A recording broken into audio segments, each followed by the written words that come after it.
The driver, a man named Pruitt who ran the mail route between Cooper's Bend and the rail stop at Garrison, had been talking for most of the 2-hour drive, and Ruth Calder had been listening politely, the way you listen to a stranger who is filling silence on a long road. But when Pruitt mentioned, somewhere around the 2nd hour, that the next stop after hers was the Marrow place, his tone changed just slightly. In a way Ruth noticed because noticing things was something she had gotten good at. She said, "The Marrow place. Is that near where I'm headed?"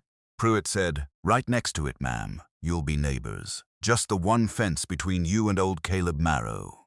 He paused, and then, in the manner of a man who feels obligated to pass along a warning, even to someone who hasn't asked for one, he said, "I'll tell you, if you don't mind me saying so, you'll want to keep your distance there. Man's got a temper on him like nothing I've seen.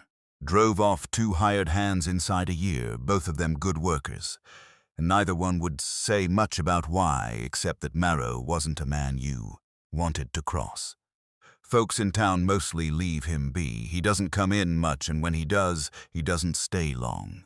Ruth Calder was 38 years old, and she had come to Dakota Territory from a town in Pennsylvania where she had spent the last several years, teaching at a small academy, and, before that, had spent 11 years married to a man who had also had a temper, and she had developed, over those years, a fairly precise internal instrument for distinguishing between kinds of warnings that mattered and the kinds that were mostly about the person giving them, she said. "What does he do when he comes to town? When he doesn't stay long?" Pruitt seemed slightly thrown by the specificity of the question. He said, "Buys what he needs, doesn't linger over it, doesn't say much to anyone. Folks have learned not to try too hard at conversation with him. On account of it, doesn't go anywhere pleasant," Ruth said. "Has he ever actually done anything, hurt anyone, or threatened to?" Pruitt thought about this for a moment, which Ruth noted. He said, "Can't say I know of a specific instance, ma'am. It's more the way he carries himself. You'll see what I mean if you're ever close enough to see it." Ruth did not say anything else about it for the rest of the drive. But she thought about what Pruitt had said, and more specifically, about what he had not been able to say. A temper like nothing I've seen, but no specific instance. Doesn't stay long in town and doesn't say much, which 2 minutes earlier had been described as part of the temper, and which Ruth, having spent 11 years married to a man whose temper had been very specific and very documented, recognized as something else. Not evidence of anything, but the absence of evidence, filled in by a town that had decided what the absence meant. I have spent some time looking at how reputations formed in small territorial towns in this period, and the pattern is fairly consistent. A town the size of Cooper's Bend, perhaps 200 people across the surrounding area, ran on a kind of social accounting where everyone's standing was continuously assessed based on a small number of visible behaviors. How often you came to church, how you behaved at gatherings, how readily you joined in conversation, and how your household appeared to outsiders. A person who withdrew from these behaviors for any reason did not simply become unknown. The town did not leave a blank space where that person's reputation should be. Instead, the space filled in gradually with explanations that the town found plausible, and the explanations tended toward whatever required the least further investigation. A man who stopped coming to church and stopped lingering in town was, in the town's accounting, either grieving or sick or difficult, and grieving and sick both required the town to do something about it, eventually, in a way that difficult did not. Difficult was a closed file. It explained the absence and required nothing further. Caleb Marrow had come to Cooper's Bend in 1879 with his wife Anne and their daughter, who was 3 years old at the time. He had taken up a homestead claim of 320 acres, adjoining the parcel that would later become Ruth Calder's, and for the first 2 years, by all accounts, the Marrow family had been ordinary participants in the small life of the town. Church on Sundays, the occasional gathering, Anne Marrow, known for a particular kind of preserve she made from wild plums that grew along the creek. In the winter of 1881, the Marrows' daughter, whose name was Sarah, died of diphtheria. She was 5 years old. Anne Marrow died 11 months later, in the autumn of 1882, of what the town's doctor recorded simply as a wasting illness. Though several people who knew her at the time later said, in the careful way people discuss such things, that Anne had never really recovered from Sarah, and that her body had, in some sense, followed her grief to its conclusion. Caleb Marrow buried his wife beside his daughter in the small cemetery outside Cooper's Bend, and then, over the following year, he stopped coming to church, stopped lingering in town, and became, in the town's accounting, difficult. By 1885, when Ruth Calder arrived, this had been the settled understanding of Caleb Marrow for nearly 3 years. A difficult man with a temper, who drove off hired hands and was best left alone. Nobody in the town, as far as I have been able to determine, had connected this reputation in any active way to the deaths of his wife and daughter 4 years earlier. The two facts existed in the town's memory as separate items. There had been a sad business with the Marrow family some years back, and Caleb Marrow was difficult. The town did not, on the whole, hold these two facts next to each other and ask whether one might explain the other. Ruth Calder, arriving as a stranger with no history in Cooper's Bend, had access to both facts within her first week, because both were the kind of thing a new arrival gets told. She had the sad business with the Marrow family mentioned to her by the woman at the trading post in the context of explaining who lived where, and she had Pruitt's warning. What she did not yet have was any sense of whether the man living past the single fence on her property's edge bore any resemblance to either description, because she had not yet seen him. Ruth's homestead had belonged to her late aunt, a woman named Cora Calder, who had come to Dakota Territory as a widow herself in the 1870s and had run a modest operation of her own until her death, the previous winter, at which point the claim and the small house had passed to Ruth, her only living relative, along with a letter that Cora had apparently written some months before her death and left with the lawyer in Garrison to be given to Ruth if she came to claim the property. The letter said, in part, that Cora had enjoyed her years in the territory more than she had expected to when she arrived, and that she hoped Ruth, if she chose to stay, would find the same, and that the neighboring property belonged to a man named Marrow, who Cora had found, over the years, to be quiet but decent, and who had, on more than one occasion when Cora's health had been poor, left firewood at her door, without ever mentioning it or waiting to be thanked. This was the first piece of information Ruth had about Caleb Marrow that did not come from the town, and it did not match either the sad business framing or the difficult man with a temper framing. It was simply a small, specific fact. He left firewood at an elderly widow's door without comment more than once over years. Ruth saw Caleb Marrow for the first time on her 4th day at the homestead. She was at the fence line, the single fence Pruitt had mentioned, examining a section that needed repair, when she became aware of a man on the other side of it, perhaps 50 yards off, doing the same thing, examining the same fence from his side, with the particular attentiveness of someone who took fences seriously. He was tall, gray at the temples, though he could not have been much past 50, and he moved with the careful economy of a man who had been doing physical work alone for a long time and had learned not to waste motion. He noticed Ruth at roughly the same moment she noticed him. He did not approach. He gave a single nod, the kind of acknowledgement that costs nothing and commits to nothing, and went back to examining the fence. Ruth, who had been told that this man drove off hired hands with his temper and was best left alone, watched him for a moment. He worked methodically along his side of the fence line for perhaps 20 minutes, repairing a section that Ruth could see even from a distance, badly needed it, and that, she realized after a moment, was on her side of the property line as much as his, the boundary running roughly through the middle of the damaged section. He fixed all of it, not just his half. When he finished, he did not come over to introduce himself, or to mention what he had done, or to wait for any acknowledgement. He simply gathered his tools and walked back toward his own house, and Ruth stood at the fence for a while afterward, looking at the repaired section, thinking about Cora's letter and the firewood and the man who had just fixed half a fence that was not entirely his responsibility, and then left without a word. I want to note something about this moment, because it is easy to read past it. Ruth had arrived in Cooper's Bend with two competing accounts of the man on the other side of that fence, and in the space of 20 minutes, without a single word being exchanged, she had been handed a third account, made entirely of action rather than reputation. A man with the temper Pruitt described would have had no particular reason to fix a stranger's half of a fence line.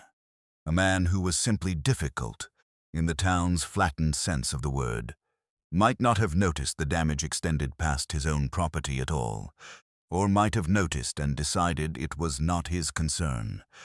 What Ruth had watched was a man who noticed a problem, assessed that fixing it properly required more than his own obligations strictly demanded, and did the larger job anyway, without an audience, because the job needed doing, and an unfixed fence does not care whose side of the line it sits on.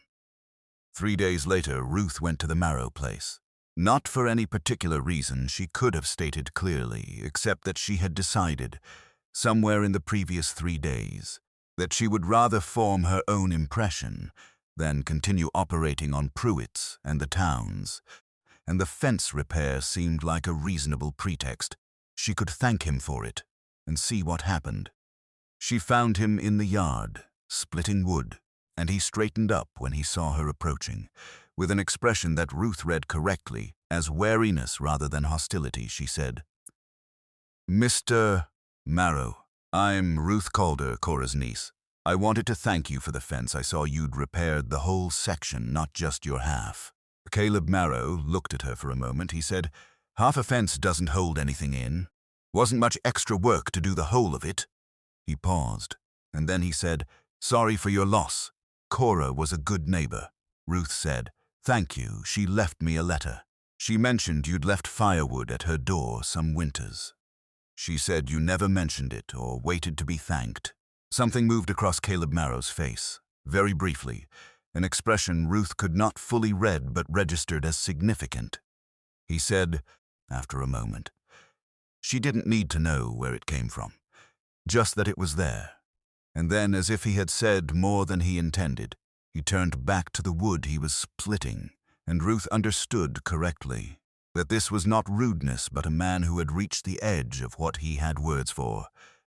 Ruth Calder did not, in the weeks that followed, set out to determine whether Caleb Marrow was the man the town described, or the man Cora's letter and the fence repair suggested.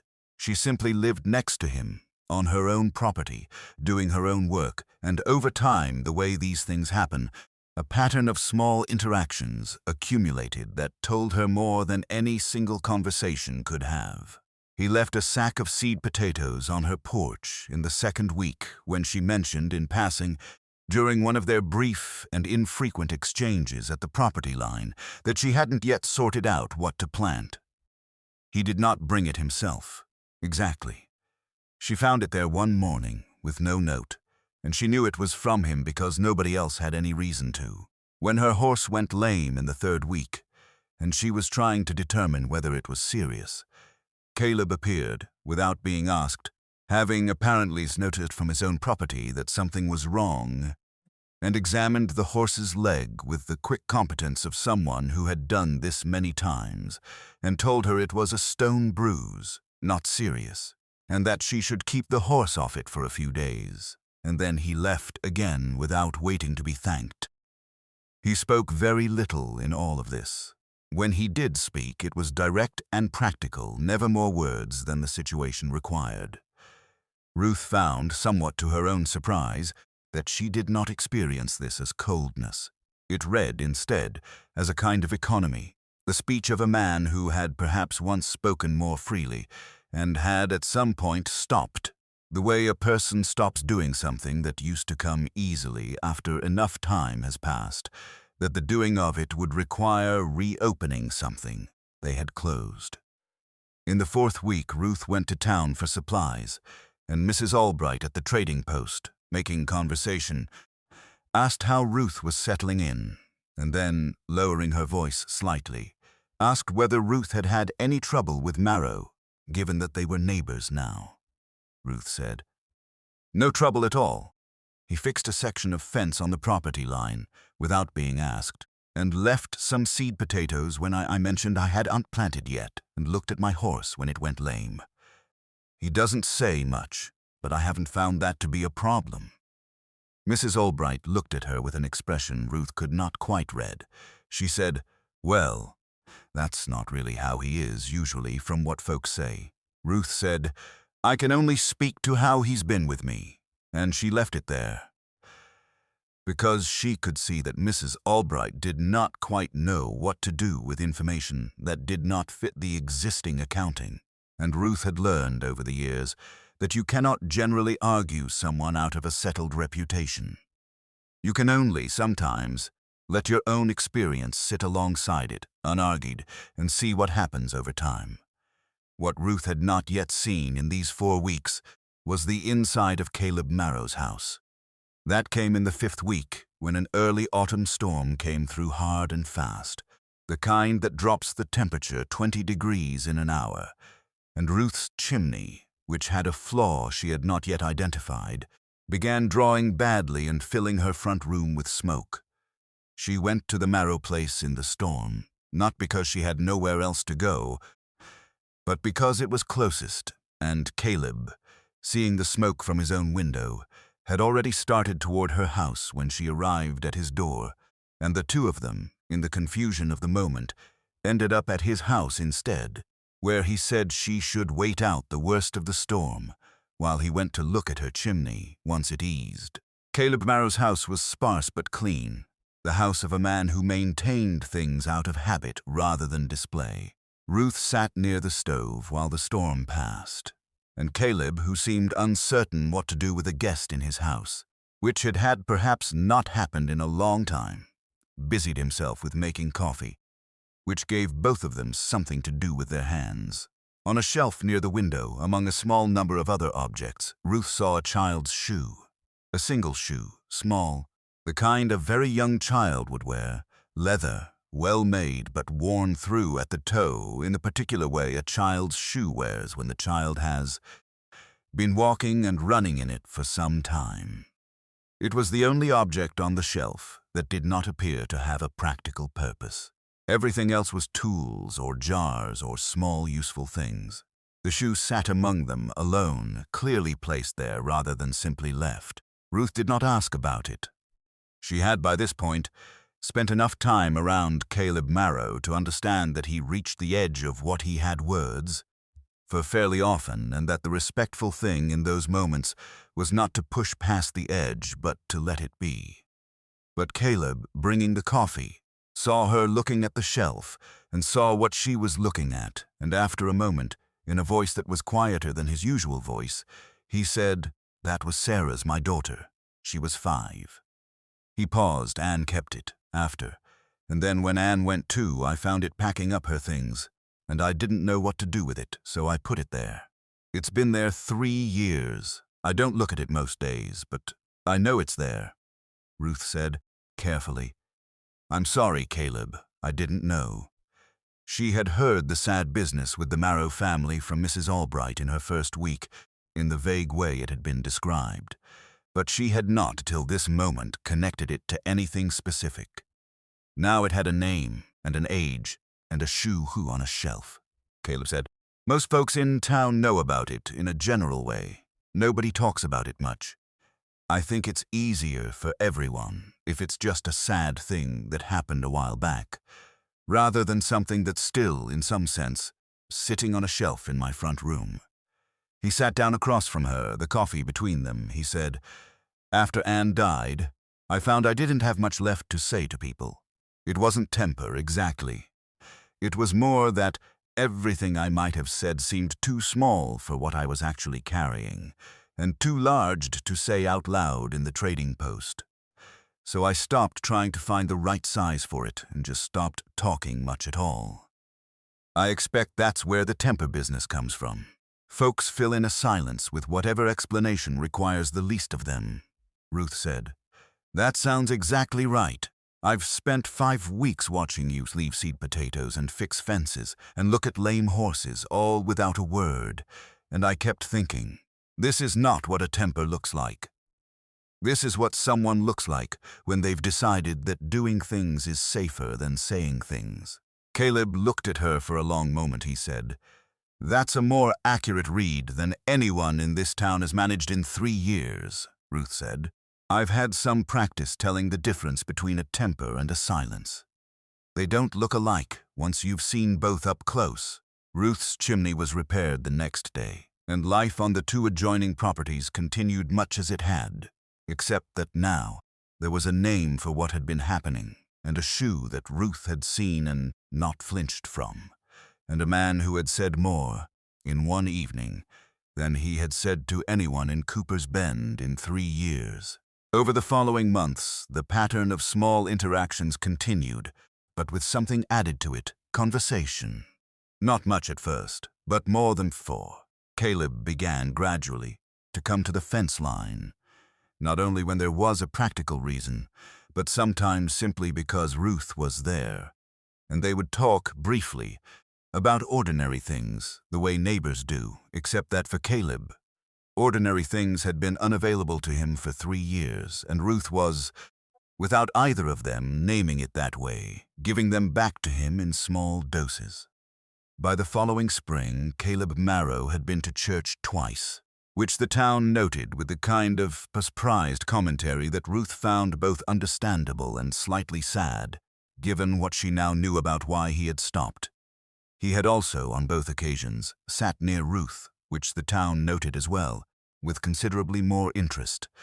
The shoe stayed on the shelf. Ruth never suggested he move it or put it away, and he never did. But one evening, perhaps 8 months after the storm, Caleb mentioned, in passing, that he had been thinking he might plant something near Sarah and Anne's graves, something that would bloom each spring, and asked Ruth, somewhat hesitantly, whether she thought that was a foolish idea for a man his age to be thinking about. Ruth said it was not foolish at all, and that she would help him choose something if he wanted. He did want.